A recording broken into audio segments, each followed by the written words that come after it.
Here we go. I'd like to introduce our 2015 Northern Trust Open champion, James Hahn.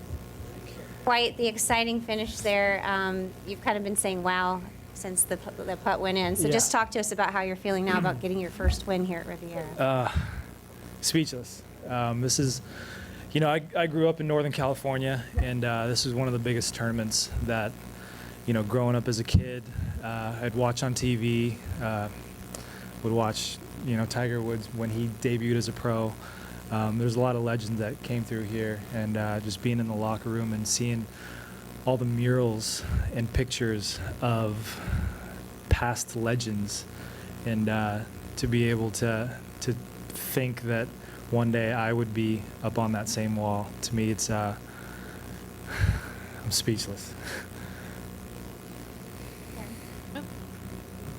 Hello. James, if you had not made that putt on 10, you wouldn't have had the putt on the par 3. People were talking about how difficult that hole was, but you had 2 birdies and 3 pars all week. What was it about that hole that suited you?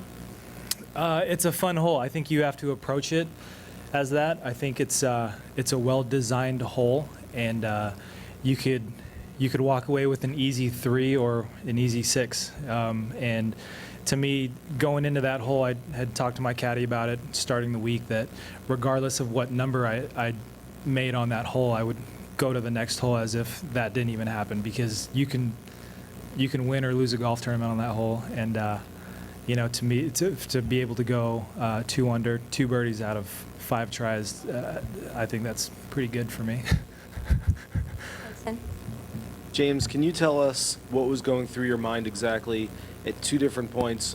One, when you made the putt on the 3rd playoff hole, and secondly, when Dustin missed the. Can I? You Is can. it Yeah, anybody go else want one? I got 2.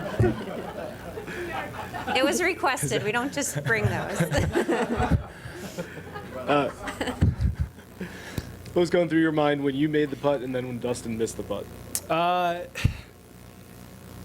You know, I was just excited that I made it, whether or not that he, you know, I think he had a pretty good read on it. He kind of peeked his head in there and saw that it straightens out at the end, if not falls a little right. And I couldn't look. I was so nervous. I was excited. My heart rate was going 120 beats per second, and it was, you know, knowing that I couldn't lose it on that hole because I was already in with 2. To me, that's a pretty good feeling. And then just kind of getting myself into the mentality that, hey, he could make this putt and I would have to play another hole. So just kind of getting that frame of mind. But you know, that's a tricky putt. I think you can hit it 100 times and you would miss it right 90% of the time. It looks like it goes left, and I wouldn't have known unless I had that same putt in regulation, and I thought it would break left and it breaks right. So I'm not sure which side he missed it on. Does anybody know? Left. Okay. Well, maybe I gave him an overread. But yeah, I put a good putt on it, and it was good speed, just enough to catch the left corner. 2 things. First of all, on 18 in regulation, playing that hybrid out of the rough, Dustin's got a 10-footer to get to 7. What was your objective there? Make par. And hope you missed. No, you know what? At that point, Sergio was leading by 1, and I had no idea. I'd been peeking at the leaderboards, but I played with Sergio yesterday, and he absolutely bombs the ball. So to me, it was no question that if he hit the fairway on 17, he'd probably get there in 2 putt for birdie and have a 2-stroke victory. For me, I've bogeyed so many holes, so many 70-second holes in my career that I just didn't want to bogey because it makes the flight a little more sour. So I was just like, you know what, get it up and in. I'm taking 4 weeks off. So for me, I didn't want to have to think about, you know, that last up and down on the last hole for the next 4 weeks. Are you not going to play Doral? No, I'm not in Doral. I'm not even close. If you want to give me the invite, I will. I will. Does he not All go right. up to... Guess the baby's going to have to wait. When's baby's due in 3 weeks? The week after Doral. And then will you be back in time for the Masters? Yes, I will be. Absolutely. Just your I thoughts will on clear my thoughts on schedule going for there. that one. I haven't even thought about it. To me, the biggest thing in my life right now is the birth of my daughter in 3 weeks. So that to me kind of humbles myself and kind of brings me down to reality that, you know, I'm going to be a dad here in 3 weeks. I couldn't be more excited and more nervous that we don't have a name picked out yet. So I'm going to have to talk to my wife about Riviera. I think yeah. So I think that's a good name. But we'll see what she says when I get home. As long as you ask. Ted? Is Northern Trust a good name for your daughter, maybe? It's a little long, maybe her middle name. NTO? Yeah, NTO, that'd be nice. Okay. Anyway, I know they'd love to hear your that. Question? No, the question is, first of all, congrats, but Thank just you. doing it, how you did it, where you did it, and the fact that I'm sure you've dreamt about this your whole life. That feeling now, although it's as brand new as can be, is it different than you might have thought it would be? The only one different thing that I thought was that I thought my parents would have the opportunity to watch me play golf and see my first victory. It's a little bittersweet, you know, because I play for them. I play for my mom and dad. I play for our family. I play for my family, you know, my wife, my soon-to-be daughter. And for me, you know, I have a tour family, and it was nice for them to stay and congratulate me. But, you know, I think there's something else when you have family that has been with you through all the struggles and has seen me grow into the person that I am now. So very grateful to have them in my life. James, so Dustin and Paul are new fathers themselves. Did that come up at all in the chatter between shots? Absolutely. The first tee, I had asked him how I think he has a girl or a boy? A boy? Okay, I'd asked him how his son was doing, and he said, get as much sleep as you can. And he also said to hire help because it is a lot of work. So we had talked about it for about 4 or 5 minutes before we teed off on hole 1, and we kind of touched back and forth throughout the round. And to me, it was very calming, if anything, to talk about being a dad. You know, I mean, I'm lucky to play golf for a living, but to have the opportunity to be a father, I think, is crazy, absolutely crazy. James, talk about the second shot on number 10 in the playoff. After you watch Paul knock it up there about 15 feet, the guys on TV were saying there's no way you can go for it where you are. Talk about that shot, how difficult it was, and putting it where you did. The good thing about that shot, I had a great lie. It was sitting a little down grain, which to me, I love those shots because I can nip the ball pretty well, get enough spin on it. It was coming from the rough. It was a little wet, but that's one of those shots where I've been practicing with my brother ever since I was 5 years old. You know, pick the most difficult lie, try to get up and down, and it's to win a golf tournament. And you know, I was just drawing on those memories, and I hit a pretty good shot, and I hit a really good putt, and fortunate enough to see that go in. I thought I left it short, but I'm sure there was a little nerves that kind of gave it a little extra oomph. James, what is it about your personality, you think, through the near misses and through the struggles, that you've always seemed to have fun and stay loose and keep a positive attitude throughout that? What is it about your personality that you've been able to do that? Just kind of look at myself in the mirror some days and just, you know, tell myself that I'm not even supposed to be here. Come from a small town, didn't do well in college, was never an All-American, sold shoes for a living for a while. Yeah, and then just one day the putt started going in, and started playing a little better, won a couple golf tournaments, and now I'm here. So for me, you know, I can still remember the day when I was grinding on the mini tours and I didn't have any money.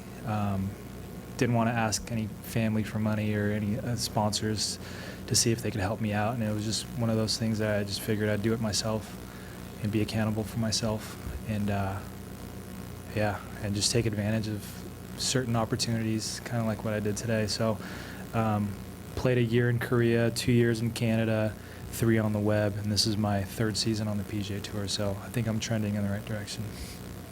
Speaking of which, when you were in the playoff, Nordstrom's was trending on Twitter. Oh, yeah? Can you, what year was that? Can you kind of go through the details? I of can't shoe remember. It salesman? was so long ago. Let's see. I played Canadian Tour 2008 and 9. Was probably selling shoes in 2006. So Were you any I good? sold a lot of shoes. I was pretty good at it. Alex? There was one in Walnut Creek that I worked at, and Pleasanton. I worked at 2 of them. You said your tour family out here. I saw Danny Lee hanging around. Who is your tour family? Everyone. We all tee it up, every one of us today, or every one of us that started off on Thursday. We all eat together. We sometimes stay in the same hotels. We see each other. We play golf together. I think everyone here, there's a genuine respect in what everyone does out here. And the guys that I'm really close with too are the Koreans, because we like to eat the same food.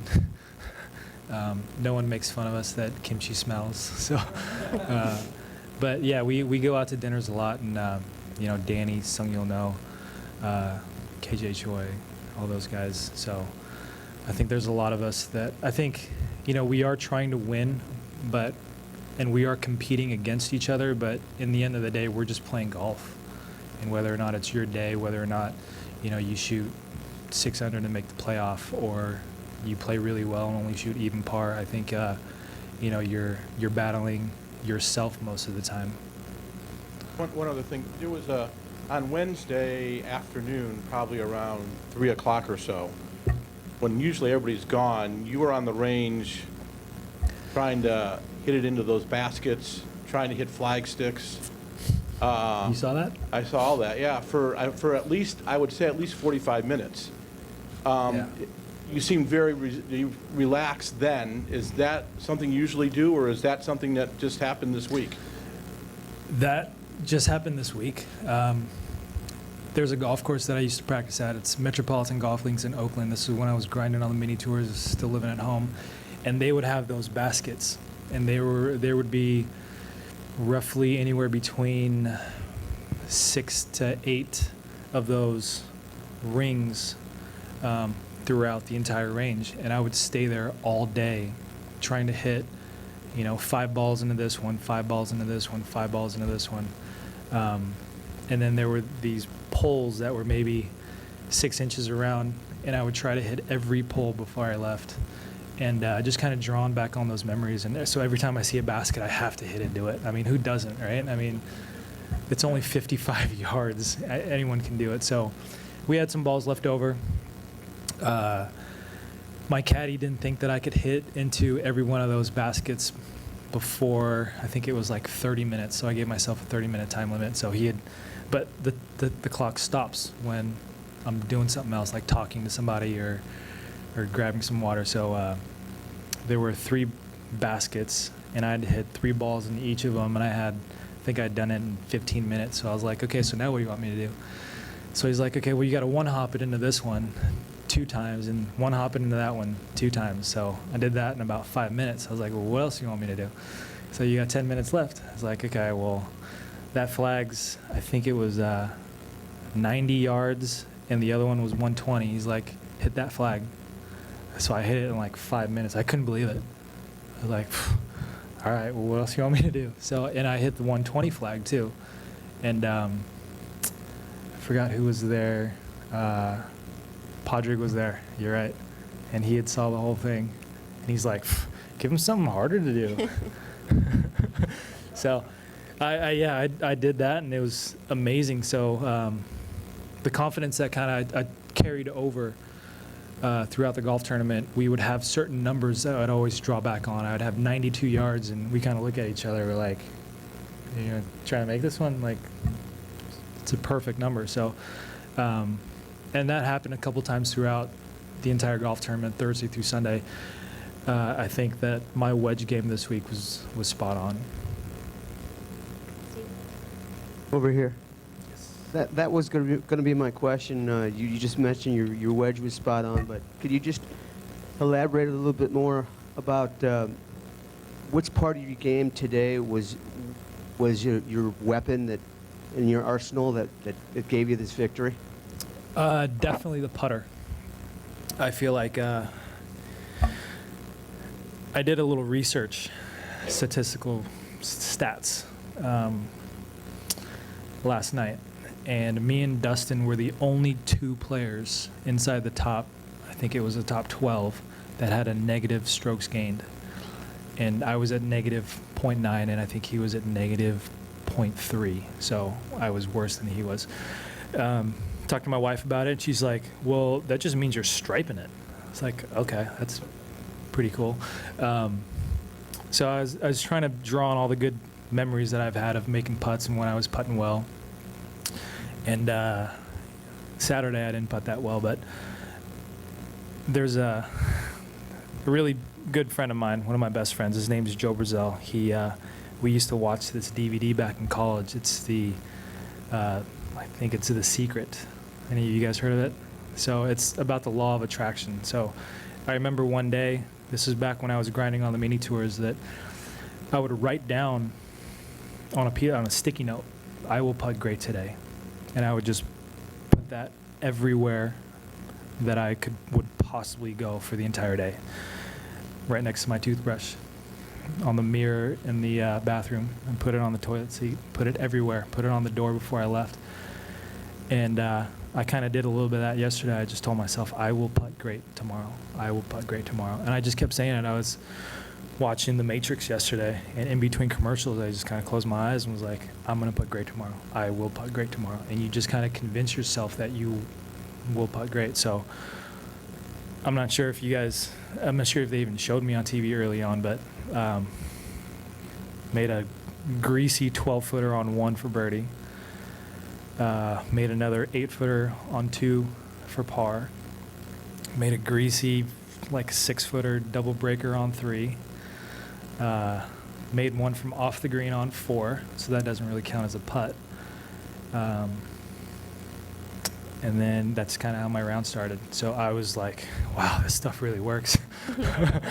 on the birdie putt on the last playoff hole, you celebrated pretty much. Did you have a feeling in the back of your mind that Johnson wasn't going to make that putt? I thought he was going to miss right. I couldn't see it. I didn't want to watch. It's a tough putt, especially this late in the day, pulling in greens, 3rd playoff hole to win a golf tournament. But he's been putting great all day. I never for 1 second would I put it past him that he was not going to make that putt. So I'd kind of given a Tiger Woods fist pump there on that 3rd playoff hole and shouted a little bit, which, in the heat of the moment, it just came out. But, it was, I don't know if Dustin was a little thrown off by that, so I do feel kind of bad about that, because it is a gentleman's game at the end of the day. And but I was just so happy that putt went in. And then from there, I just kind of let fate take its place. 2 things. There was so much talk about Gangnam Style from Phoenix that people were kind of expecting more. The subdued nature, how humbling is winning? That's what it seemed like anyway. Humbling is awesome. I mean, winning is awesome. Everyone wants me to do the dance. I don't even think they know my name. I mean, I think a couple of guys in the locker room are calling me John, like John Ha, and it's amazing how many people don't know me, and I don't think it's that amazing, but I mean, it's that's kind of cool. They have no idea who I am. I was walking up the stairs, and I'd play with Jim Furyk and Dustin Johnson, and this little kid's like, okay, yay, good job, Jim, good job, Dustin, good job, John. Yeah, he had nothing to say. He's like, who's that guy? So even when I was signing hats after the round, and I asked some guy, I was like, hey, is there a playoff? What's going on? He's like, yeah, it's Dustin Johnson, Paul Casey, and some other guy. I was like, oh yeah. I was like, okay. I was like, cool, here's your hat. Well, I mean, it's definitely humbling. I mean, I don't expect anybody to know my name. I just play golf for a living. At what point, kind of going back to a shoe reference here, but at what point did you ever think about quitting when you ran out of money and didn't want to take anyone else's? Did you ever consider doing something else for a living? Did it reach that point, Other than selling shoes for a living? other than selling shoes for a living? Yeah, I'd played my first year on the Korean Tour, played 2 years on the Canadian Tour, and it was my first year on the Canadian Tour that I was struggling. And I thought these guys were really good. My game definitely needed improvement at that point. I had just under $200 going into Edmonton that week, and I'm sitting there in my room. I'm like, I got to borrow money to pay for my caddy fee. Like, it was a little embarrassing. I was going to borrow money from my parents to get a flight home. And I'm sitting there on the computer, go on Craigslist, and I start looking for jobs. And it kind of just hit me, like, hey, like, you have an opportunity to do something with your life. And I was wasting it just hanging out with friends, partying on the weekends. I wasn't putting the time in, and kind of committed to myself that if given the opportunity again, that I wouldn't waste it. And that week, I had one of the best weeks of my life and finished 8th. And I kind of rolled over into, a couple more weeks and finished out the season keeping my card. And I thought that was, to me, a very successful season. I'm going to say 2008. That week, 8th place. I think it was like $3,000. But to me, yeah, it was Canadian too. But to me, at that point, like $3,000 was, you might as well just given me $1 million. I could play golf. I can keep playing golf. And then I remember exactly a year later, I was at that same golf tournament, and I had like $2,000 at this point, and I thought I was a millionaire still. I was like dinner's on me, guys. I got $1,000 in my bank account. Yeah, don't worry about it.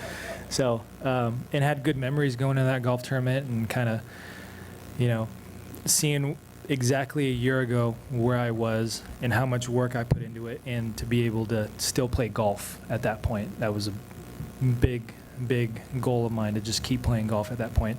And I actually won that week in Edmonton. So to me, I have kind of good vibes there, and that started off my career, really, because then I qualified for Q School, went through all, I think, three stages, got my web.com tour card, and then from there it was just a matter of time. Cal alum to win on tour. Yeah, you know what? I wasn't even thinking about that. That's pretty cool. First Cal guy. Yeah, that's awesome. There's so many good players that are coming out of Cal right now. Brandon Hagee just played in, was it last week? He did play last week. Max Homa, another great guy. There's so many good guys coming through that program. And they had an epic season two years ago when they had won 12 golf tournaments. So, I just wanted to kind of be the first. That was also a goal of mine to do that, and I did it. So I feel good about that. Now, we don't talk about money much in here, but the fact that you brought it up and the $3,000 was like $1 million, it really is like $1 million now. No, it is $1 million. Exactly. It's not like $1 million. What is that like when is it almost mind-boggling how to many you? diapers I can buy with Exactly. $1 million? And yeah, college for your kid, too. This is it's a dream come true. I know it's cliche to say that, but I was just talking to my wife on Wednesday, and she's driving a 2005 Volkswagen Jetta, and this thing is a piece. I mean, this thing has 130,000 miles on it, and I said, if I finish top 5, I'm gonna buy you a new car. So I had said that to her yesterday. I was like, hey, I'm doing pretty good. If I finish top 5, can I buy you a new car? She's like, no, there's nothing wrong with she absolutely loves her car. She's like, there's nothing wrong with my car. She just got new tires on it the other day. She's like, oh, this thing's perfect. I was like, No, it's not. So I think I need to go buy a new car when I get home. Jason.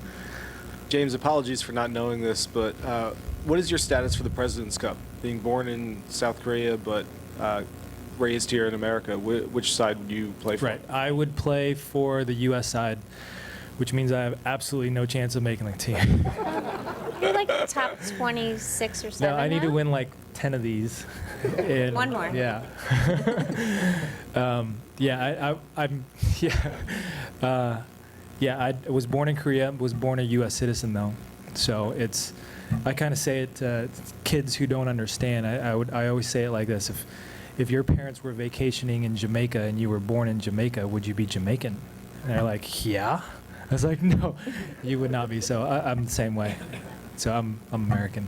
Can you elaborate though on if you were to what that would mean to make the team and play in Korea? Oh, since it would be, other than winning this golf tournament and my child, it would be the third best thing that ever happened to me. No, I don't even think about it. It's like me slam dunking in basketball. Like that's never gonna happen. No, I really don't think I have a chance. So I don't even think about things like that. One more, Steve. Over here again. So on the last 9 today, it seemed like other golfers were having trouble when it started raining. They had to were putting their jackets on and having the umbrellas come over them and having to deal with the elements. Players like Goosen seemed to crumble when the weather turned bad. Just talk a little bit about how the weather affected you and how you were able to overcome. Yeah, I told my caddy before I teed off, I was like, I love the rain. Absolutely love it. I feel like I know it's not to be spiritual about it, but I feel like it's God's way of just kind of washing the streets and making everything fresh again. Because that's what happens in the Bay Area when we get a lot of rain. I mean, the streets are clean, spotless. So I absolutely love it. I remember days when I was living at home that I would go to the Metropolitan Golf Links and hit golf balls, and it would be raining every single day, and I'd be the only guy on the range. And I'd go home and look at myself in the mirror and say, you know what, you worked hard today. You deserve to go to sleep. You deserve, all the good things that happened to you. Because I think I put a lot of time into this. So when it was raining today, it kind of brought me back to, being very spiritual and just saying, I love this. It's golf. It's not a fair weather sport. We don't play indoors. And when it was coming down sideways for a little bit, and I was like, God, that's a little too much. But it stopped, and it turned out to be a beautiful day. One more, Jill. Sorry, back on the shoe theme. Did selling shoes are you a big time shoe connoisseur now? And then also, are you buying your wife a pair of really nice shoes with that? Yeah, luckily both my wife and I are not really shoe connoisseurs. I think I have like 4 pairs of shoes at home, which is not many. My wife has 4 times the amount. I don't think we can afford Nordstrom, to be honest with you. I mean, it's kind of high end, don't you think? I worked in the salon shoes department, and there's some really expensive shoes there. So we're more of a Foot Locker kind of people. We being on tour has its perks. I get shoes from Under Armour, and they do a good job of providing me with clothes and stuff. And she unfortunately has to go out and buy her own, so she goes to DSW and buys a couple pair when they're on sale. We got one more, Adam. I'm embarrassing her right now. Yeah, you are. Hey, James, when you had the 4-putt at Q School, did you think a day like this would someday come still? What did that do to you? Absolutely. Just part of my story, had a putt to get my card. And at the time, I thought it was the most devastating thing that's ever happened to me. But being able to play 3 years on the Web.com tour, I think that's one of the reasons why I'm here today. One of the reasons why I'm here in this room today. I feel like I played some really good golf on the Web.com tour, and I played some really bad golf on the Web.com tour. And to not be on TV when that's happening, I think is a bonus, because you can work on things and on that tour. And I did get my first victory on the Web.com tour in Raleigh, and that was also in a playoff. And I feel like I fed off of that today, and I have a pretty good record in playoffs, which is pretty cool. But you know, just drawing back on certain memories, and it seems like my best years were on that tour. So I feel like, you know, I could draw back on some of those memories, regardless of what tour I'm playing. You know, if you're playing well, you're playing good enough to win out here on this tour. Well, congratulations on today, and congratulations on the baby to come. Thank you so much. Thank you.